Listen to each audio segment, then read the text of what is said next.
ጤና ይስጥልኝ። ይህ የሰሜናውያን ድምፅ ነው።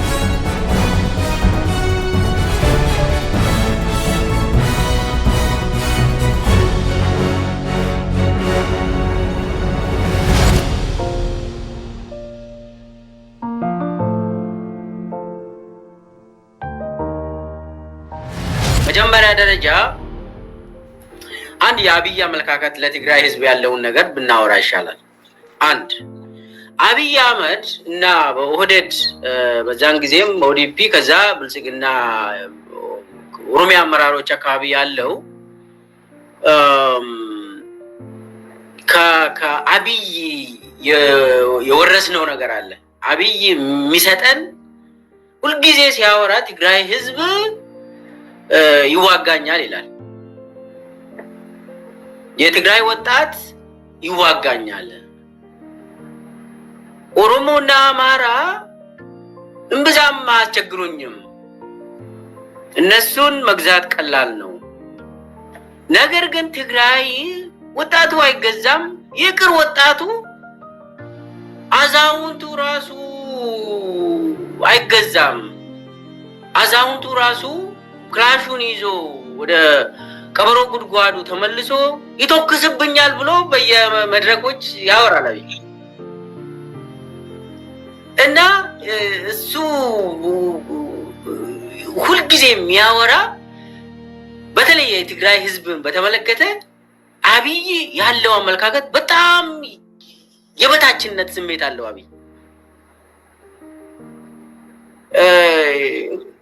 እና ትግራይ የግድ እንዋጋለን፣ እነሱም ይዋጉናል፣ ለዛ የግድ ነው ይላል።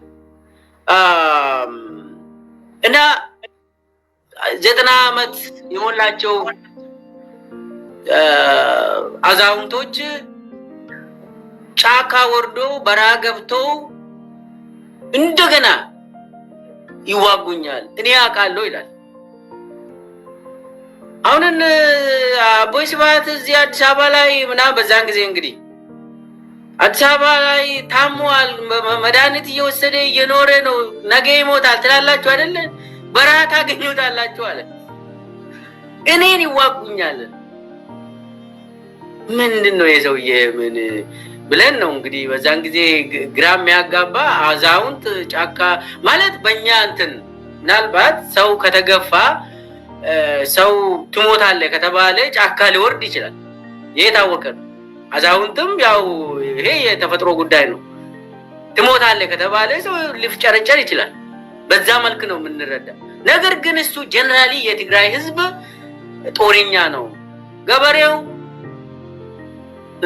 ሰራዊት ነው፣ ህዝቡ ይዋጋኛል የሚል የእንትኑ በውስጡ በሳይኮሎጂው በዚህ እንትን ደረጃ ነው አብይ ሁልጊዜ።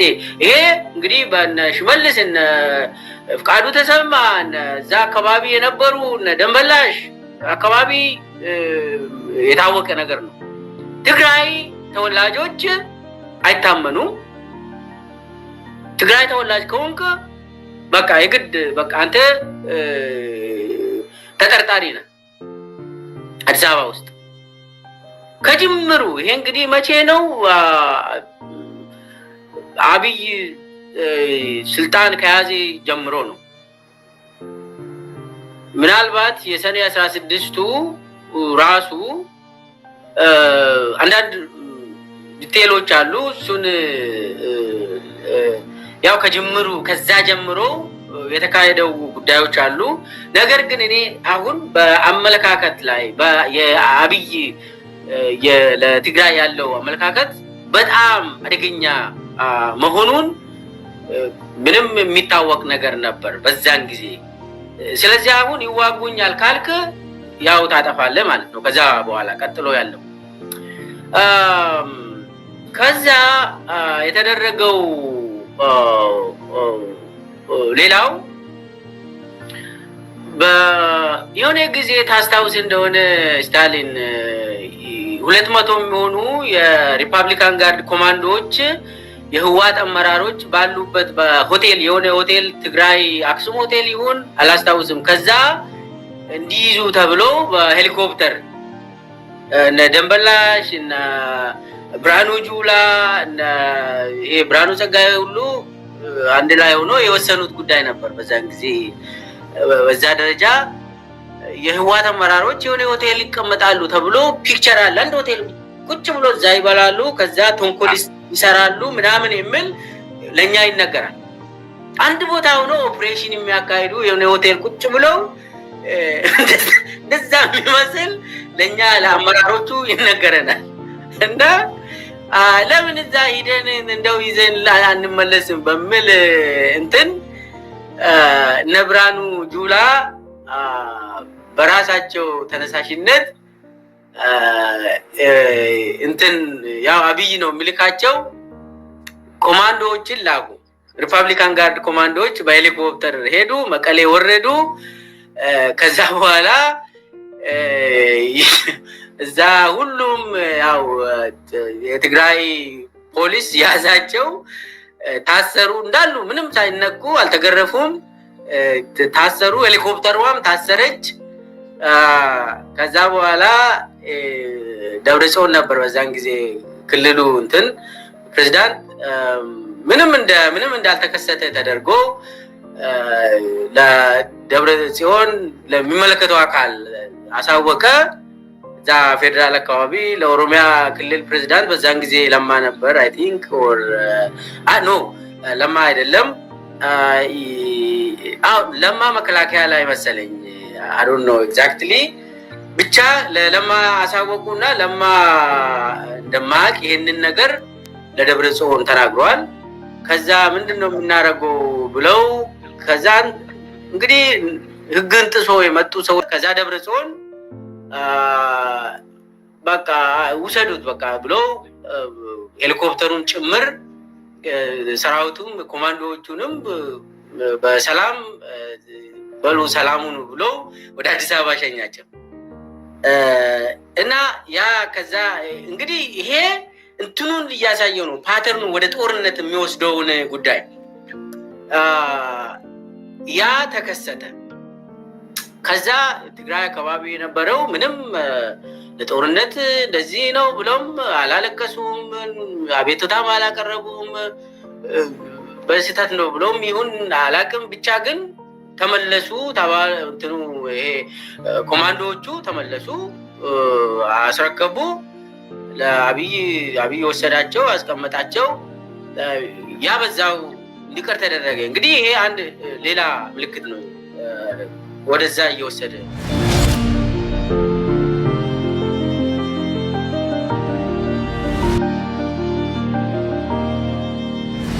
ደግሞ የመከላከያ 4 እዝ ነው ያለ የኢትዮጵያ መከላከያ የሚታወቅ በኢህአዴግ ጊዜ 4 እዞች ናቸው። አብይ መከላከያ ሪፎርም ብሎ ሽር ጉድ ይላል እና መከላከያ ሪፎርም እናርግ ብሎ አንደኛው ፕሮፖዝ ያደረገው ሰሜን እዝ ከትግራይ እንዲወጣ ሴራዎች ነበሩ። ሰሜን እዝ ላይ አንድ እዝ ይጨመር ተብሎ የደቡብ የምስራቅ እዞች ብዙም አልነበሩም። ያው ዋናው እዞቹ የሰሜን እዝና የምዕራብ እዝ ነበር። ባህር ዳር ላይ የሚቀመጠውና የሰሜን መቀሌ የሚቀመጥ 2 እዞች ናቸው። ኢትዮጵያ መከላከያ በሰፊው የታጠቀ ከባድ መሳሪያ የነበረው በተለይ ደግሞ የሰሜኑ እዝ ያው የሚታወቅ የሰሜን የኢትዮ ኤርትራ ጦርም ምናምንም በዛ በኩል ስለነበር ብዙ ከባድ መሳሪያዎች ሮኬቶችም ጭምር እና ሚሳይሎች ጭምር እዛ ስለሚገኙ ያችን ከዛ ለማስወጣት አብይ 5 እዞች ፈጠረ። 5 እዞችን ሲፈጥሩ አውቁ ደቡብ ምዕራብ እዝ የሚባል እዝ ተፈጠረ። ሰሜን ምዕራብ የሚባል እዝ የሆነ እንትን ተፈጠረ እና ተነገረ። ያ በመሃል በምዕራብና በሰሜኑ መካከል ብሎ በሀሳብ ነው እንግዲህ የሚፈጠረው። ያንን ከፈጠረ በኋላ ሙሉ በሙሉ ዋናው ዓላማ ግን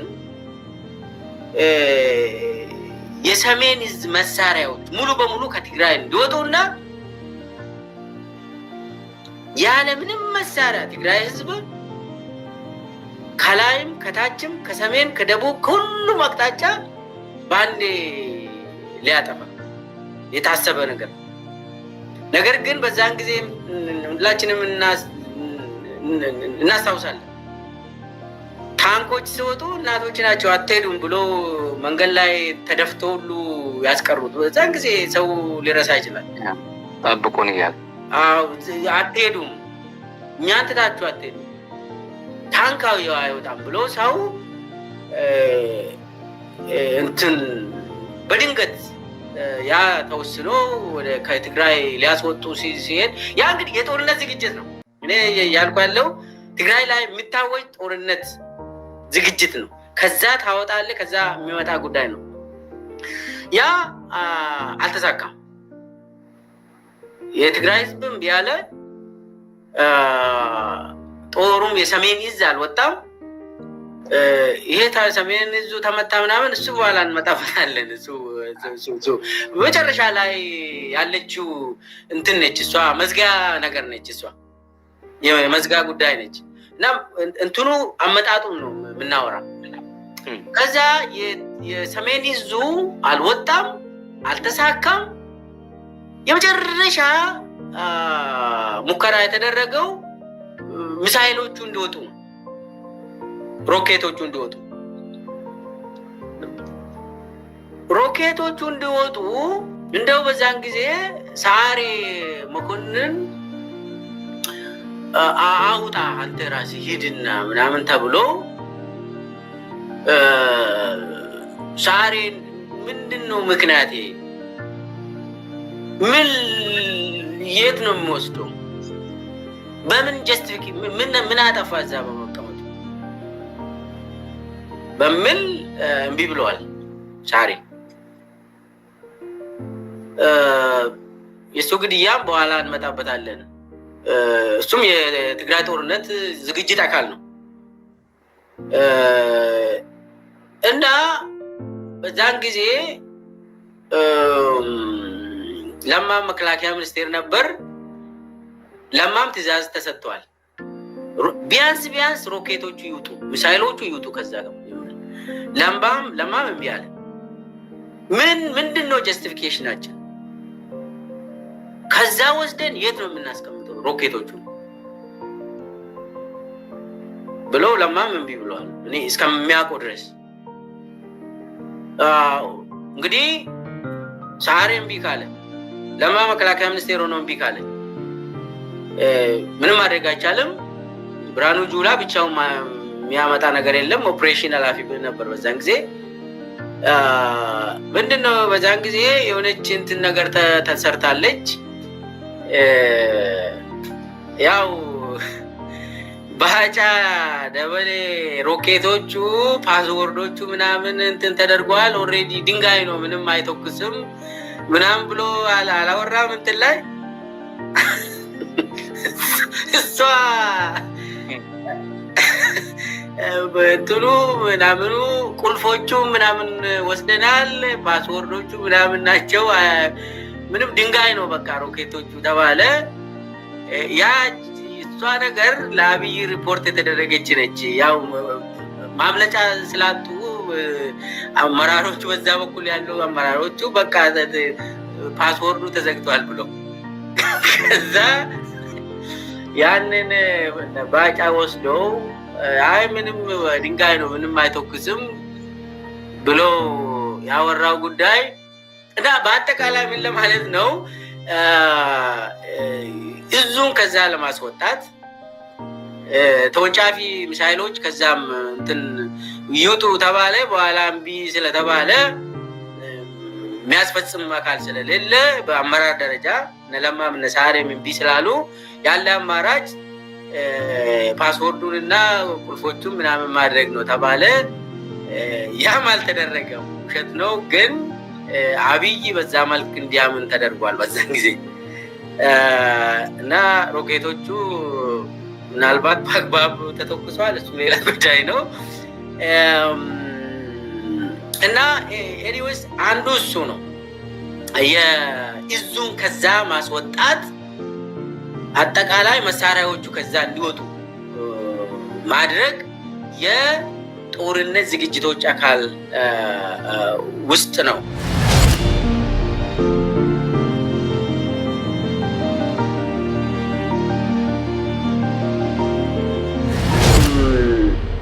ከዛ በኋላ የተደረገው የነ ሰዓሬ ግድያ የሚታወስ ነው። በነገራችን ላይ በዛ እሱ ፕሮጀክቱ ትልቅ ፕሮጀክት ነበር እስከማውቀው ድረስ እና ዶክተር አምባቸው የተገደሉበት ጊዜ እና አሳምነው በእጅ መያዝ እየተቻለ ከባጃጅ አውርደው እዛው ግደሉ የተባለበት ጊዜ ነው እና ከዛም ብዙ አመራሮች የመከላከያ አመራሮች ለማም ጭምር ለመግደል ለማ ሁለቴ ነው ግድያ ሙከራ የተካሄደበት ለማ ላይ እና ያ ሁሉ የእንትን ዝግጅት ነው አካል ነው የጦርነት ዝግጅት አካል ሆኖ አንድ ጊዜ ስለ ትንሽ ነገር ትንሽ ስለ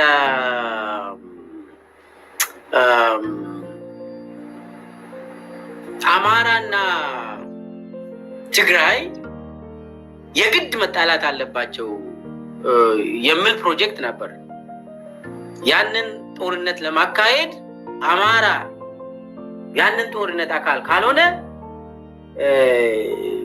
ምንም አንችልም የሚል ኦሬዲ በአብይ ደረጃ እና በአብይ አካባቢ ሰርክል የነበሩ ሰዎች የታወቀ ጉዳይ ነው። ለዛም ታስበው ብዙ አሻጥሮች ተሰርተዋል። አማራ ክልል ላይ በጣም ዲቴል ነው። በተለይ አሳምነው ጽጌን ጀነራል አሳምነው ጽጌን አብይ በየቀኑ ቤተ መንግስት እየጠራ በየቀኑ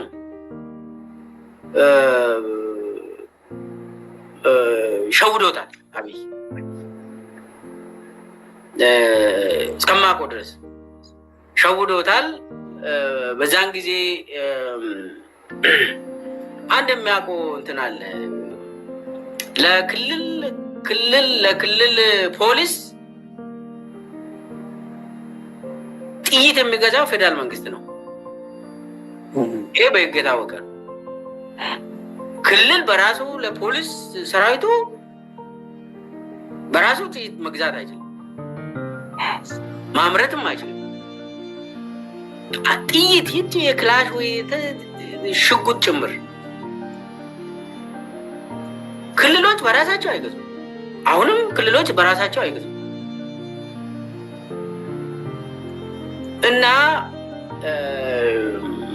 ያው አንዳንዴ ክልሎች በኮንትሮባንድ ሊገዙ ይችላሉ። እሱ የታወቀ ነው። ኦሮሚያም ይሁን አማራ ክልልም ይሁን ትግራይ ክልልም ይሁን በኮንትሮባንድ ሊገዙ ይችላሉ። እሱ የታወቀ የሚታወቅም ነገር ስለሆነ ነው። ነገር ግን ኦፊሻሊ ክልሎች ጥይት መግዛት ስለማይችሉ ለአሳምነው ጽጌ መሳሪያ ይሰጥ ተብሎ ለምንድን ነው ለአሳምነው ጽጌ መሳሪያ የሚሰጠው ተባለ? እሱ እኮ ህወሓትን የሚዋጋልን ሰው ነው። እሱን የምንረዳው እሱን ካልያዝን እሱን ካላስታጠቅን ትግራይን ማዋጋት ወይ ህወሓትን ማጥፋት አንችልም የሚል እንትን የታወቀ ነው። በተለይ በአብይ ሰርክል የነበረው እኔም አውቃለሁ።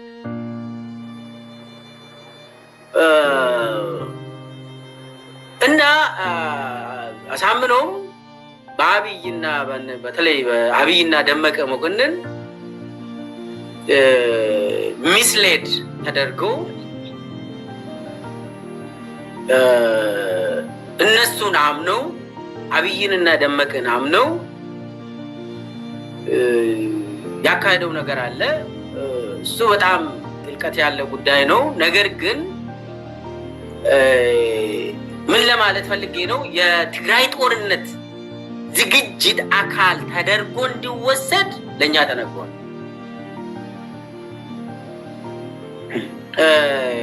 አንድ የሆነች መሬት አለች ቅንብቢት ወረዳ ውስጥ ለይቶ ማለት ነው። ኦፒዲዮ ብቻ ማለት ነው የሚናገረው። ኦፒዲዮ ውስጥም ትንሽ ሰርክል ነች። እኛም ጥብጣቧ ነች የምደርሰን። ከዛ ያው ትንሽ ለማሳመን እኛን ለማሳመን እኔ የሰማሁት መች መሰለ፣ ቅንብቢት ወረዳ የሆነ የሆሎታ እርሻ ምርምር ማዕከል የነበረው አንድ 280 ሄክታር መሬት ነበር። እቺ ቅንብቢት ወረዳ ሰሜን ሸዋ ውስጥ ነች። ሸኖ ታውቀዋለህ? እዛ 280 ሄክታር መሬት የግብርና ምርምር ኦሮሚያ ውስጥ ያለ ግብርና ምርምር ሆሎታ ማዕከል ቅርንጫፍ ነበረች፣ የሸኖ ቅርንጫፍ እና እሱ በእኔ የኦሮሚያ መሬት አስተዳደር ቢሮ ኃላፊ ስለነበርኩ አውቃለሁ። ገበሬዎቹም መጥቶ በቢሮዬ አነጋግሮኛል። የዞኑ የሰሜን ሸዋ ዞን የቅንብቢት ወረዳ አስተዳደር እና የመሬት ኃላፊ በቢሮዬ መጥቶ ምን እናድርግ ብሎ ስለጠየቁኝ ነው። ዲቴሉንም አውቁ።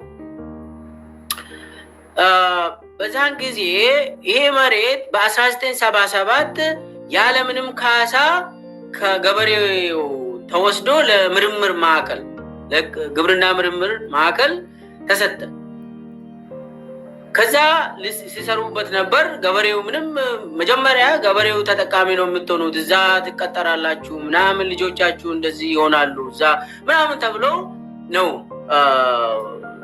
በ1977 መሬቱ ያለምንም ካሳ የተወሰደባቸው።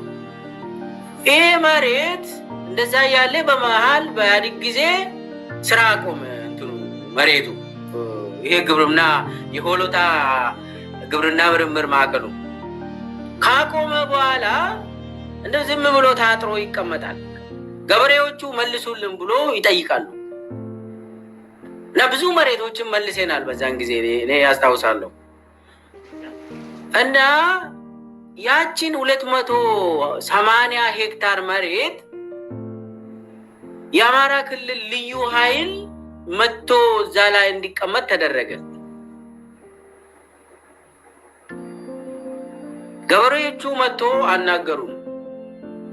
ለምን ይሆናል ይሄ ነገር ብዬ፣ ይሄ ያልነበረው ነገር እንዴት በድንገት ይሆናል ብዬ የድርጅት ጽሕፈት ቤት የገጠር ዘርፍ ኃላፊ የነበረው አወሉ አብዲን ጠየቁ። እምቢ አለ። ደብዳቤ ጻፍኩኝ። ምንም መልስ አልሰጠም። ሽመልስ አብዲሳ ጋር ሄድኩኝ። ይሄ ነገር ለምንድን ነው የሚሆነው? ገበሬዎቹ መጥቶ እንደዚህ እያሉ ነው። እሱም ዝም አለ። ከዛ ከቢሮ የሆኑ የጥናት ግሩፕ አቋቁሜ ሂዱና እስቲ ነገሩን ለይታችሁ ነው ብዬ፣ እውነትም የአማራ ክልል ልዩ ኃይል አሳምኖ ልኳቸው እዛ ተቀምጧል ወይ ብዬ ላረጋግጥ በጥናት መልክ እንትኑን ሰርቶ ጂፒኤስ ሰርቶ ምናምን ኤቭሪቲንግ ወስዶ አመጡ። ተሰፍሯል። ልዩ ኃይሉ እዛ አካባቢ አለ። ከዛ ኦኬ፣ በኦሮሚያ ደረጃ መልስ ስላጣው በፌዴራል ደረጃ መላኩ ፋንታን ጠየቁ። መላኩ ፋንታ የደንበላሽ ምክትል ነው። እሱን ጠየቅኩኝ። እሱ እኔ አላወቅኩም ግን እስቲ ጠይቃለሁ አለኝ። ከዛ የሪፐብሊካን ጋርድ ኃላፊውንም ብርሃኑ በቀለ ነበር፣ አሁን ባህር ዳር ላይ የሚቀመጠው ብርሃኑ በቀለ ሲጠይቀው አቋለው የሪፐብሊካን ጋርድ ካምፕም እዛ አጠገባለ ምንም ችግር የለውም ማለት እንግዲህ ሪፐብሊካን ጋርድ በአዲስ አበባ ይሄ 100 ኪሎ ሜትር ሰርክል ላይ ቂምቢቢት ወረዳ አለ፣ ደገም አለ፣ ጊንጪ ላይ አለ፣ ሶዶ ወሊሶ አካባቢ ሶዶ ላይ አለ፣ በምስራቅ ደግሞ ከሞጆ ትንሽ ያለፍ ብለ የሆነች ወረዳ አለች፣ እዛም አለ። ስለዚህ ምንም እንዳትጨናነቅ፣ ልዩ ኃይሉ የኛ ነው፣ እኛን ሊያግዝ ነው፣ ህወሓት እንዳይመጣብንም ያግዘናል፣ አታካብዱ አለ ብርሃኑ። ይሄ እኮ ለህዝብ ለህዝብ ግንኙነት ጥሩ አይሆንም። ገበሬዎቹ ሲጠይቁ ከአማራ ክልል ነው ልዩ ኃይሉ የመጣ። እኔ አሁን ምንም እንትን የለኝም። ዋናው ግን ይሄ ነገር አጨቃጫቂ እንዲሆን ነው የሚሆነው። የኦሮሚያ ፖሊሶችን ጠይቄያለሁ። እኛ እንዳንመታ ተደርጓል፣ ሽመልስ ወደዛ እንዳትጠጉ ከላይ ታዝዣለሁ ብሎ ፖሊሶችም ነግሮኛል። እና እንትኑ ሆን ተብሎ እንደተደረገ ገባኝ። በቃ ብዙም ጽፍ ያለው ብዙም ተናግሬ ያለው ይሄንን ባይዘው በአፋን ኦሮሞ በእንግሊዝኛም እና የገባኝ ምንድነው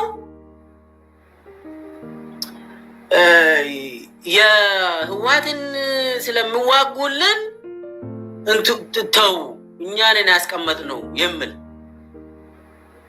አስብ እና የግጭት መሬት እንደሆን ተደረገ። ከዛ በኋላ የሚከሰተው እንግዲህ ምንድነው የሚሆነው? የአማራ ክልል ኦሮሚያ መሬት ያዘ ነው የሚባለው። እቺ ተፈልጋለች። ከዛ በጎንዮሽ አማራ መሬታችን ያዘ የሚል በኦሮሚያ በኩል ለቅሶ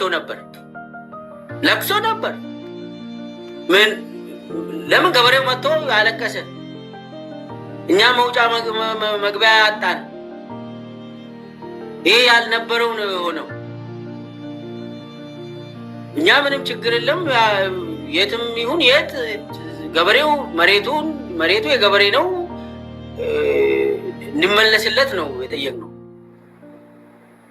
ነገር ግን የተፈለገው ምንድነው?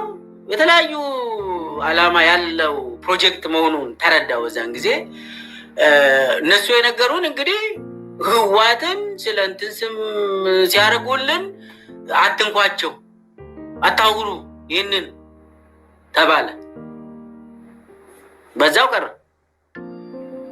ቀረ በቃ እና ከዛ ቀጥሎ ደግሞ የሚከሰተውን አንተ ታውቃለህ። የህዝብ ለህዝብ ግጭቶች እና የታወቀ ነገር ነው የሚሆነው። እና ምን ለማለት ነው ይህንን ያነሳሁት? ስለ አሳምነው ጽጌ እኔ ብዙ ነገር ማውራት ይቻላል። ሌላ ጊዜ ብንመለስበት ይሻላል። ራሱን የቻለ ነካ ብታደርገውም ጥሩ ነው። ከዚህ ጋር የሚያያዝ ስለሆነ አረጋ የሚያያዝ እና ያ እንትኑ በዛ ልክ ታስበው ሆን ተብሎ ትግራይ ላይ በክልል ደረጃ አሳምኖ ፕሮጀክቱን ወስዶ እንዲሰራ አብይ አሳምኖ በየጊዜው ቤተ መንግስት እንደሚመጣ አውቃለሁ። 2 3 ስብሰባ ስንሄድ አይቻልም። እንዴ ክልል አይመራም እንዴ? እሱ የክልል ጸጥታ ዘርፍ ነው አይደል እንዴ? ምን ከአብይ ጋር ሁሌ ለምን ታገኛለህ? ምን ሰማው ደግሞ እንዳውም አንድም ቀን የዶክተር አምባቸው ካቢኔ ስብሰባ ላይ ተገኝቶ አያውቅም። አሳምነው በኋላ ከዶክተር አምባቸው ጋር አጣሉት። አብይና ደመቀ ናቸው። እኔን አውቃለሁ። ቤተ መንግስት ነው የተጣሉት። መጀመሪያ እኮ እዛ አሳምነው አምባቸውን ሳይገል በፊት መጀመሪያ ዲቴሉ አለ እና በዚህ ዝግጅት ለትግራይ ጦርነት ዝግጅት ላይ ነው ይሄ ነገር የተከሰተው። ሳሬ መኮንንም ጀነራል ሳሬም በዚህ እንትኑ በዝግጅቱ ጊዜ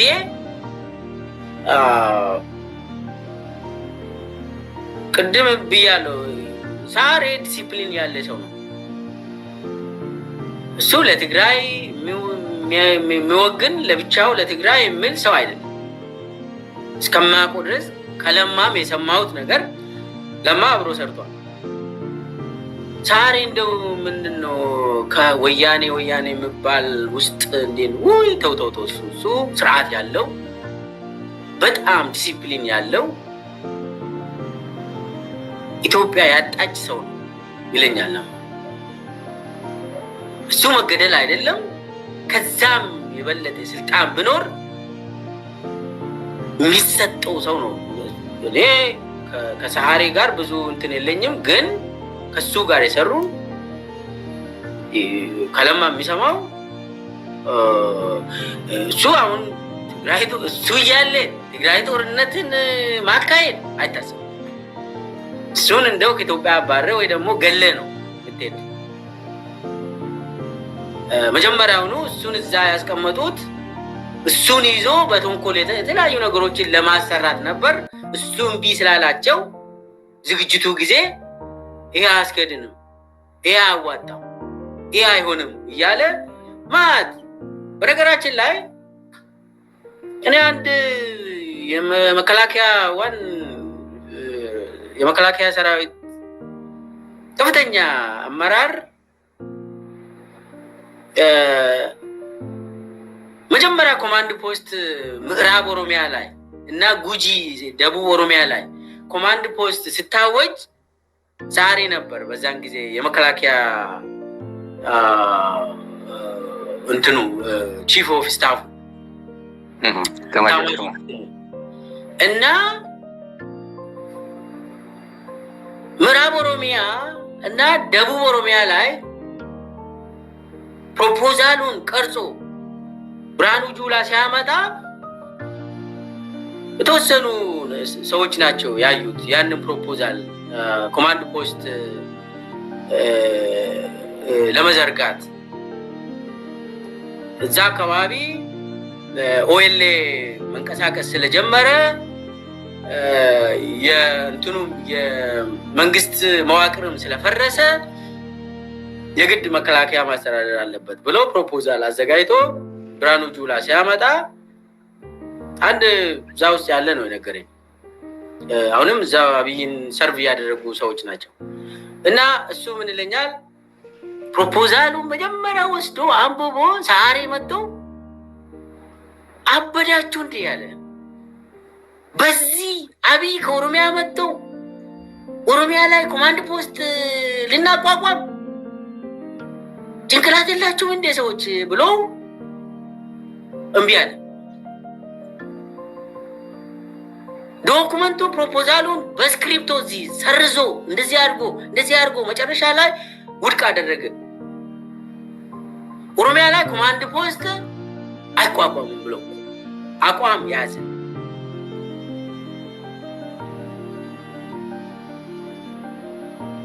እንግዲህ እነ ብርሃኑ ጁላ ኦሮሚያ ናቸው እንበልና እንደው ለኦሮሚያ የሚቆረቆሩ ሰዎች ናቸው እንበልና ሳሬ መኮንን እንደዚህ ብሎ በፍጹም የኦሮሚያ ሕዝብ ላይ ወታደር መዝመት የለበትም። ምንድነው የፖለቲካ ችግር ነው አይደል? እንደ ኦሮሚያዎች ዝም ብላችሁ ቁጭ ብላችሁ ተወያዩ እንጂ ለምንድነው እኛን የምትጋብዙን? እዛ ወታደሩን ለምንድነው ኦሮሚያ ላይ የምትጋብዙት ብሎ ተናዶ እብድ ናችሁ እንዴ ብሎ ተናገረ። ፕሮፖዛሉን ውድቅ አደረገ። ከዛ በኋላ ማጆሪቲው የአብይ ተላላኪዎች ናቸው አጸደቁት ፕሮፖዛሉ። ኮማንድ ፖስት ምዕራብ ኦሮሚያ ላይ ደቡብ ኦሮሚያ ላይ ተቋቋመ። ምንም ፓርላማ አያስፈልግም። በነገራችን ላይ ኦሮሚያ ላይ የፈለገው ነገር ታደርጋለህ። ፓርላማ ምንትስዮ ምናምን አያስፈልግም። ኦሮሚያ የአብይ ጓዳ ስለሆነ እንደዛ ስለሚያስብ ኦሮሚያ ውስጥ የፈለግኩት 1000 ህዝብ ቢጨርስ ይህ ፓርላማ ምን አገባው ይላል እኮ አብይ። ኦሮሚያ እኮ ንብረቴ ነው፣ የኔ ንብረት ነው። ህዝቡ፣ መሬቱ፣ ምኑ ሀብቱ የኔ ምን አገባ? እንዴት ህግ ኦሮሚያ በተመለከተ አብይ እኔ ከፈጇቸው ከጨረስኳቸው ምንም አያገባቸው ይላል። ቢያንስ ለፓርላማ እንኳን ኦሮሚያ ውስጥ ያለውን ነገር የኔ ናቸው የኔ ደጋፊ ናቸው ብሎ ስለሚል እጅን ወስዶ ፓርላማ አካባቢ አንዲች ትንፍሽ አይባልም ስለ ኦሮሚያ። እና ምን ለማለት ነው ብዙ ገባው መሰለኝ። ሳሬ መኮንን በዞን ደረጃ እንኳን ኮማንድ ፖስትን ለኦሮሚያ እንኳን ለትግራይ የቆመ ሰው ነው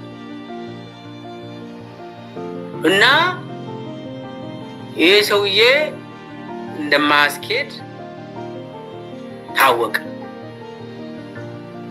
ከዛ በኋላ በፕሮጀክቱ በአጠቃላይ በዛኛው ፕሮጀክት እሱን አጠፉት። ከዛ በኋላም ለማ መገርሳ ሁለት ግድያ ሙከራ ተካሂዶበታል። አንደኛው ልክ እነ ሰዓሬ በተገደሉበት ጊዜ ለማ መገርሳ ለ5 ቀን ተደብቆ ሆቴል ነው የኖረ። በዛች ጊዜ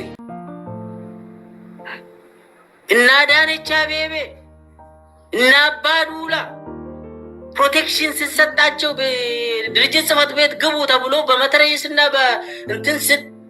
በዛን ጊዜ የተጠበቁበት ጊዜ ለማ መገርሳ ማንም ጥበቃ አላደረገለትም። ግን ኢንፎርሜሽን ስለነበረው ከሪፐብሊካን ጋር ልጆች አሉ፣ ቦለማ ፕሊዝ የሆነ ቦታ እንትን በሉ እና እቺን ቤት ልቀቁ እና እንትን በሉ ተባለ። የሆነች ደሳሳ የሆነች ሆቴል ውስጥ ለ5 ቀን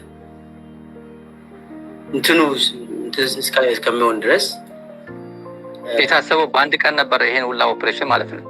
መሀል ኦፕሬሽኖች ነበሩ እና ከዛ በኋላ ነው እንግዲህ እንትኑ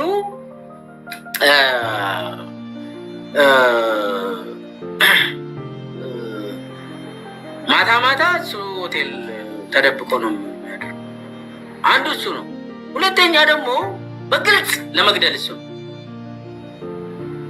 ይህ ሁሉ የትግራይ ጦርነት ዝግጅት አካል ነው።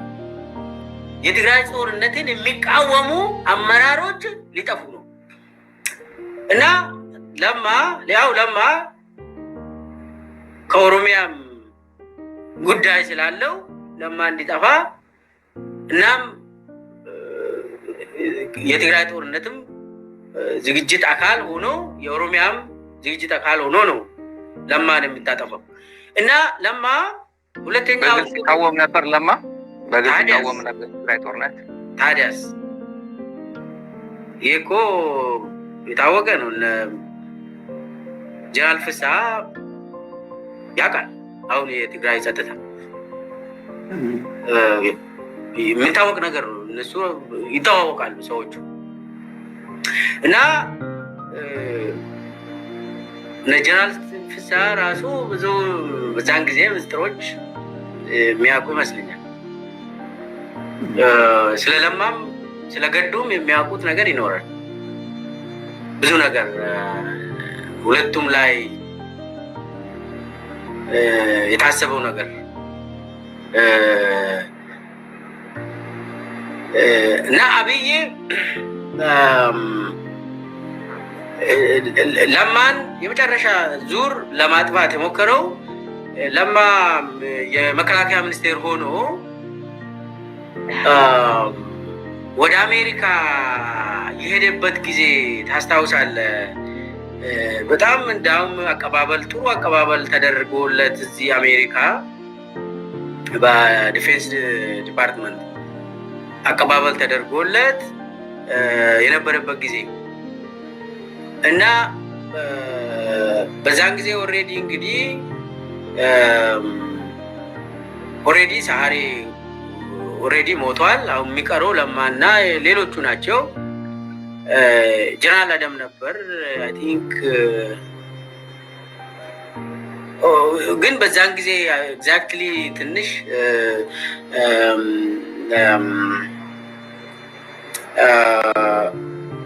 አይ ቲንክ ጀነራል አደም ነበር። ወደ አሜሪካ እየሄዱ ነው። ብዙ ጀነራሎቹን ይዞ ወደ አሜሪካ እየሄደ ነበር ለማ።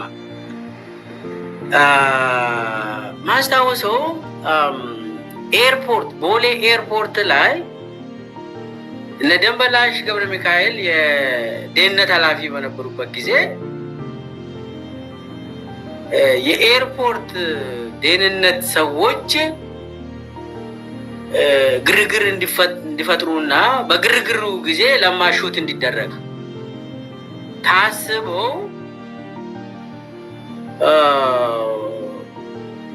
ኤርፖርት ውስጥ ግብግብ ተፈጠረ እና ጀነራሎቹ በቪአይፒ ገቡ። ለማም ያው እንግዲህ ሚኒስቴር ነው ሊገባ ስል ማን አንተ ተባለ። ለማ ነኝ ሚኒስቴር ነኝ አለ። ሂድ ከዚህ በእንትኑ ጋር ሂድ ተባለ። በተራ እንትኑ አይ ሚኒስቴር ነኝ ቪአይፒ እኔ ያስኳቸው ጀነራሎች አሉ አለ። ሂድ ያልኩ እኮ ነው በዛ በኩል ሂድ ብለው እንትን ስል ከሱ ጋር የነበሩ ልጆች ደግሞ ቀድሞ ሰምተዋል ዝግጅቶች እንዳሉ። የሱ ጥበቃዎች ሰምቶ የኦሮሚያ ፖሊስ ስናይፐር እና ብሬን ሁሉ ይዞ ወደ ኤርፖርት ተጠቅቷል። በዛ ጊዜ ኦልሬዲ ዝግጅት እንዳለ ለማን ሹት ለማድረግ አብይ ነገሮቹን እንዳመቻቸ ኦልሬዲ ቀድሞ ሹተሮቹ ናቸው። ግብግብ ከተፈጠረ እንደዚህ ስለሚሆን አይታወቅም። ለማ የተባለውን በዚህ አትሄድም ከተባለ በተባለው ቢሄድ ይሻለዋል የሚል መረጃ ቀድሞ ነው የሰጡት። ለማ ታስባለህ? ለማ በቪአይፒ አትሄድም ተባለ። በተራ ህዝብ ጋር ሄደ። በተራ ህዝብ ጋር ተሳፍሮ በዛኛው እንትን ብሎ ከዛ ጀነራሎቹ ለማ የት አለ ተባለ። በዛኛው በኩል ሄደ። እንዴት እዚሁ ጋር ለደንበላሽ ደውሎ አንተ እንገዳደላለን እንደዚህ አይደረግም ስዶች ምናምን ተባብሎ እንዴት ነው አንድ ሚኒስቴር እንደዚህ ይባላል ምናምን ብሎ የመከላከያ ጀነራሎች ተናደው አሉ። እዛው ነው ናቸው። አሁን እንደዚህ ይደረጋል። ለማ እንዴት በዛኛው በኩል በቪአይፒ ማለፍን አልነበረበትም። አይ እንደዚህ ስህተት ነው ምናምን ስህተት ለማን የማያውቅ አለ እንዴ? የሴኪዩሪቲ የኤርፖርት ሴኪዩሪቲ ኃላፊ ተስፋ የሚባል ደንበላሽ የሾመው ተስፋ የመጣው አይተው ለማን ሂድ በእግረኞቹ በእንትኖቹ በኩል አለው። እንግዲህ የኤርፖርት ሴኪዩሪቲ ኃላፊ ተስፋ የሚባል ለማን አላወቅኩም ካለ በቃ ቶ ለማ ማያውቅ ኢትዮጵያ ውስጥ አለ እንደ ቴሌቪዥን የሚያይ የለም። እና በመጨረሻም በህዝቡ በኩል በደስታ በዛ በኩል አልፎ ሲሄድ ሄደ። ኤርፖርት ውስጥ በጣም ግብ ነበር። የኦሮሚያ ፖሊሶችም ለማን ይወዳሉ። ለማን ስለሚወዱ መረጃው ሲደርሳቸው ሽመልስን ትቶ ነው የመጡት ወደዚህ ወደ ለማን መገደል። ለማ እንግዲህ መከላከያ ሚኒስቴር ነው፣ ሽመልስ አብዲሳ ነው ኦሮሚያ ፖሊስ የሚያዘው። ሽመልስን እዛ ትቶ ነው ለማ ኢንፎርሜሽን ከደረሳቸው በኋላ የመጡ እና በዛ ሄዱ። አይ ቲንክ እንግዲህ ከዛ በኋላ ለማን ብዙ አልቆየም፣ ከሀገር ወጣ። የትግራይ ጦርነት ሲጀምር እሱ ኦልሬዲ ጣሊያን ሀገር ነው። በዛ ምክንያት እና ምን ለማለት ነው የጦርነት ዝግጅት ከጅምር እንደዛ እየተዘጋጁ ከስር እያጸዱ ነው ወደዛ የወሰደው። እና ሌላው ዋናው የትግራይ ጦርነት ውሳኔ የመጣው መጋቢት ማርች 2020 ነው። ማርች 2020 እኔ ያለሁበት የብልጽግና ማዕከላዊ ኮሚቴ ላይ ውሳኔ የተላለፈበት ቀን ነው። ያ ማርች 2020 ነው። ማርች 2020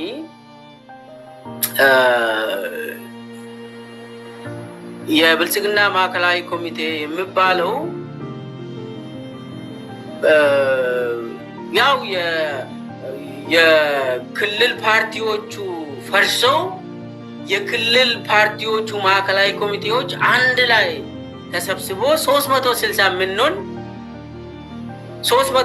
ምንሆን ማለት 45 ከ8 ክልሎች በሂሳቡን ብትመጣ 360 ነን።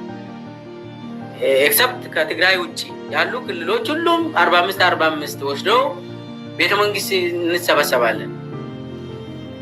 ያ ስብሰባ ላይ አንድ ቡክሌት አብይ አዘጋጅተው ለሁላችም አደሉ። ቺን አንብቡና ከዛ በኋላ ውሳኔዎች ይተላለፋሉ ተብሎ የብልጽግና ማዕከላዊ ኮሚቴ ይባላል። በዛን ጊዜ በኋላ ነው ብልጽግና ማዕከላዊ ኮሚቴ ቁጥሩን የቀነሱት እና በዛን ጊዜ የወሰኑት ውሳኔ ነበር። ውሳኔው አንዱ ውሳኔ ምርጫን ማራዘም ነው። ምርጫን ማራዘም በኮቪድ ምክንያት ምርጫውን እናራዝም የሚል አንዱ አጀንዳ ነው።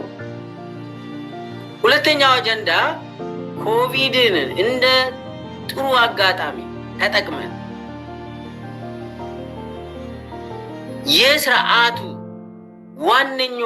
የስርዓቱ ዋነኛ አደጋዎች ማጥፋት ይላል። ሌላው ሁለተኛ አጀንዳ ኮቪድ-19ን ተጠቅመን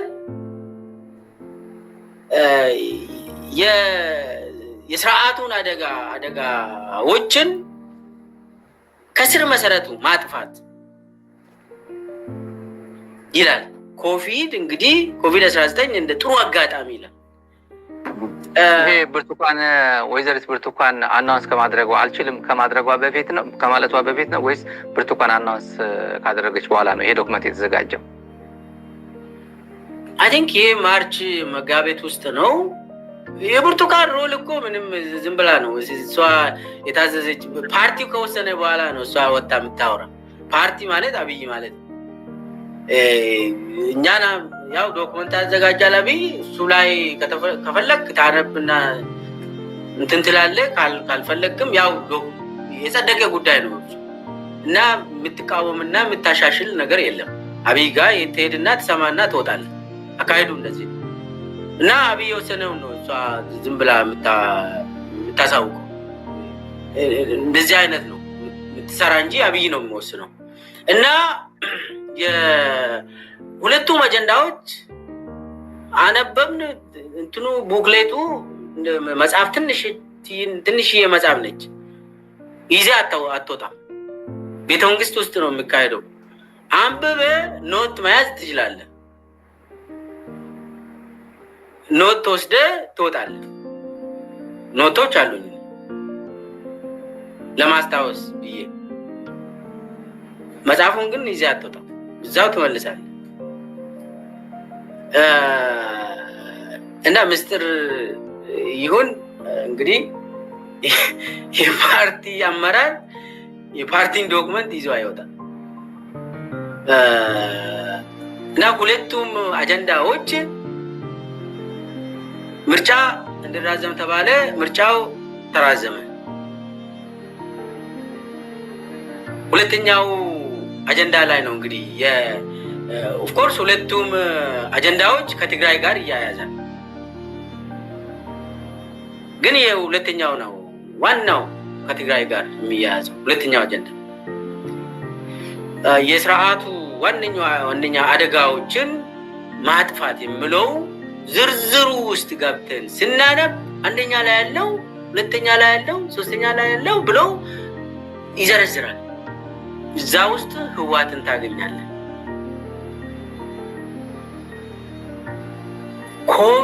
ኮቪድ-19 ተጠቅመን ህወሓትን ማጥፋት ግድ ይላል። ከህወሓት ጋር የተዘረዘሩ ማለት ሸኔ ወይ ኦኤልኤ ተዘርዝሯል። ኢሬጉላር የሆኑ የወጣቶች መዋቅር ተዘርዝሯል። እንግዲህ ቄሮ ማለት ነው። ኢንፎርማል የሆነ አደረጃጀቶች ማለት የወጣቶች አደረጃጀቶች በኢህአዴግ ጊዜ ተቃውሞ ሲያሰሙ የነበሩ አደረጃጀቶችም እነሱም ጠላት ናቸው። በዶክመንቱ ላይ ተፈርጇል። በዶክመንት ላይ በፓርቲ ዶክመንት ላይ ተፈርጀው ማጥፋት አለባቸው ተብለው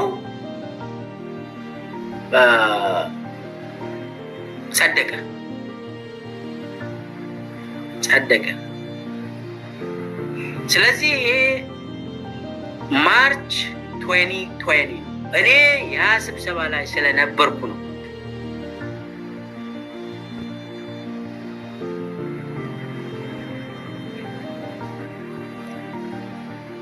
ስለዚህ ለማጥፋት ስትሄድ እንግዲህ ዝግጅቶችን ታካሄዳለህ። አሁን የመጨረሻ ስቴጅ ላይ ነው። የትግራይ ጦርነት የመጨረሻዎቹ ስቴጆች ናቸው።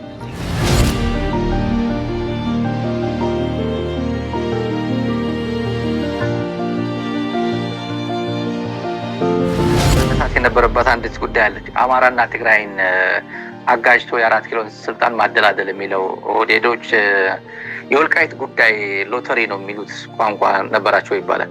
ቶሎ እዚህ አካባቢ የሆነ ጉዳይ መፍጠር አለብን፣ እነዚህን ኢንጌጅ አድርገን ቢዚ አድርገን አዲስ አበባ ያለው ስልጣናችን እናደላድላለን እና ወልቃይት ጠገዴ፣ ራያ ምናምን የሚለው ፖለቲካ ከአንደበታቸው ምስክር ስለምትሆን መልኬሳ፣ እስቲ ይሄን ወልቃይት እንደ እድል የሚያይ ሁለት ብሔሮችን በማጋጨት እንደ እድል የሚያይ እንደ ሎተሪ ነው የምናየው የሚሉ ሰዎችም ጭምር እስቲ ምስክርነትን እኮ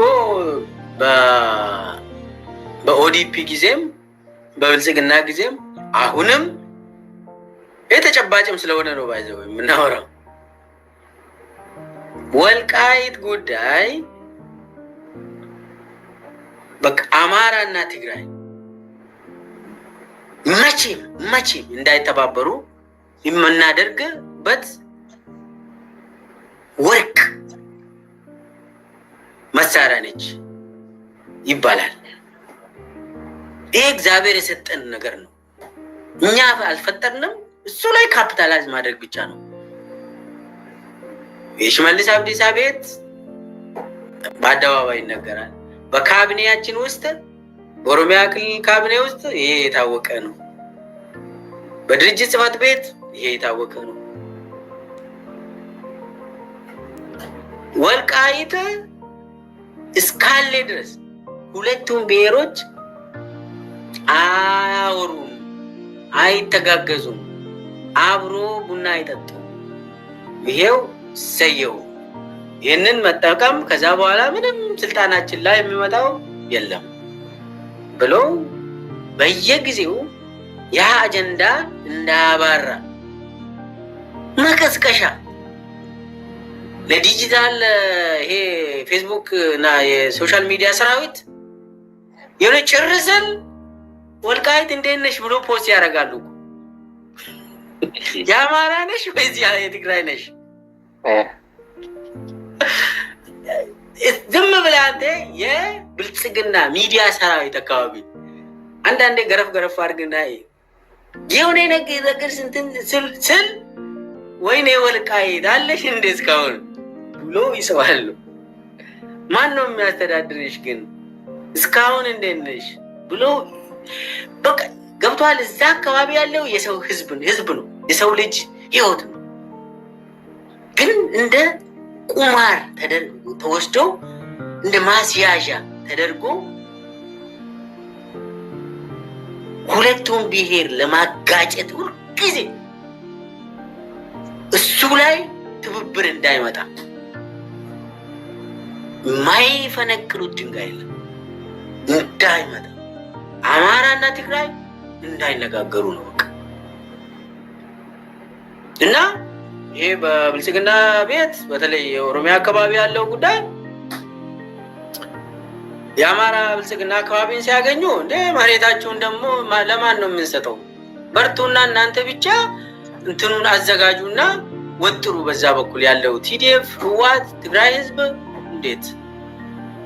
እንዴት ምናልባት በዚህኛው በትግራይ በኩል ደግሞ የሚያወሩት ነገር አለ።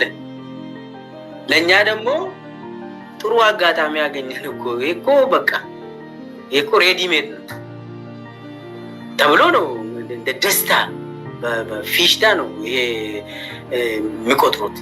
ይሄ እድል የለም ማንም አላገኘም ይሄንን እድል ብሎ እና ብዙ ወልቃይቶችን ለመፍጠር ይሞክራል አብይ። የአማራና ለትግራይ ህዝብ ብቻ ሳይሆን ሌላ ቦታም ወልቃይት የሚመስሉ ኦሮሞና አማራን የሚያጋጩ ሆን ብሎ ይመሰርታል አብይ።